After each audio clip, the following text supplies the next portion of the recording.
इंद्राणी नदी पर कुंडमाला में हुए पुल हादसे में चिंचवड़ के एक पिता और पुत्र की मौत हो गई, जबकि उनकी मां इस दुर्घटना में गंभीर रूप से घायल हो गई है। मृतक पिता और पुत्र के नाम रोहित सुधीर माने, उम्र 30 वर्ष और विहान सुधीर माने, उम्र 5 वर्ष है। शमिका रोहित माने, उम्र 28 वर्ष, दुर्घटना में गंभीर रूप से घायल हो गई हैं। मूल रूप से कोल्हापुर जिले के रहने वाले और एक नामी कंपनी में आईटी इंजीनियर रोहित सुधीर माने अपनी पत्नी शमिका और बेटे विहान के साथ चिंचवड़ के नक्षत्र सोसाइटी में रह रहे थे। कुछ महीने पहले उन्होंने नक्षत्र सोसाइटी में एक फ्लैट खरीदा था और गृह शांति पूजा करने के बाद अपने छोटे से परिवार के साथ वहां रहने चले गए थे।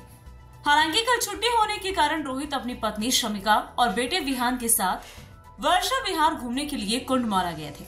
हालांकि इंद्राणी नदी पर बने जर्जर पुल पर पर्यटकों की भारी भीड़ और प्रशासन द्वारा दिए गए निर्देशों की पर्यटकों द्वारा अनदेखी के कारण आज रोहित और उनके बेटे विहान की जान चली गई। इस दुर्घटना में शमिका माने गंभीर रूप से घायल हो गई हैं और उनका इलाज एक निजी अस्पताल में चल रहा है। शमिका के परिवार वालों को शायद अभी भी इस बात का पक्का भरोसा नहीं है कि उसका प्यारा पति और मासूम बेटा उसे हमेशा के लिए छोड़कर चले गए।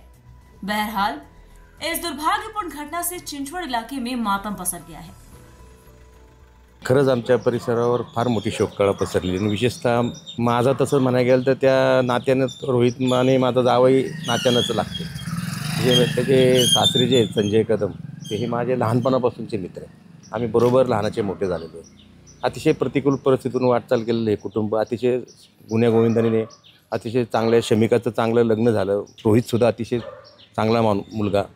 आत्ता नुकतंच त्यांचं घराची वास्तुशांती झाली होती आणि असे काळाने असा त्यांच्यावर घाला घातलेला खरं तर अतिशय दुर्दैवी घटना आहे। म्हणजे पण मला एक त्या निमित्तानं आपल्या माध्यमातून सर्वांना सांगायचं आहे, प्रशासन असेल पोलीस शेवटी करणार काय, त्यांनी वारंवार सूचना देऊन आपण मौत का कुवा म्हणतो आपण त्या ठिकाणी आपण जायचं आणि आनंद अशा प्रकारचा आनंद काय उपयोगाचा आहे की त्या आयुष्यभर ह्या सगळ्या वेदना भोगाव्या लागणार आहेत। मी या नम्र आव्हान करतो सर्वच नागरिकांना की अशा ठिकाणी जाऊच नाही। आपण जाण्यासारखी अनेक ठिकाणं आहेत।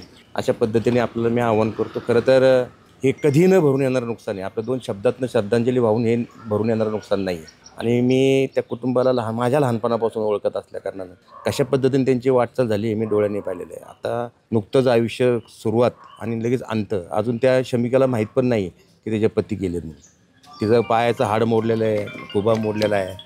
त्यामुळं काय पुढे होईल परमेश्वराला माहिती, परंतु आम्ही आता कुटुंब एक म्हणून आम्ही निश्चित त्यांच्या दुःखात सहभागी आहे। इचलकरंजी येऊन लोक त्यांचे आलेली आहेत, कालच निघालेत ते। संध्याकाळच्या 8-9 वाजता ते जवळजवळ सातारापर्यंत पोहोचले होते आणि आता भाटनगरला त्यांचा अंत्यविधी होणार आहे। दुर्दैवी ही घटना आहे, त्यामुळे ते पण दुःखातून मला नाही वाटत लवकर सावरतील।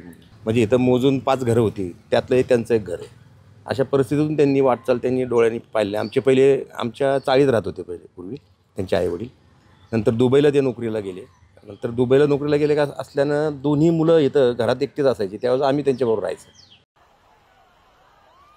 Bureau report, V-SARIS news, Pune, Maharashtra.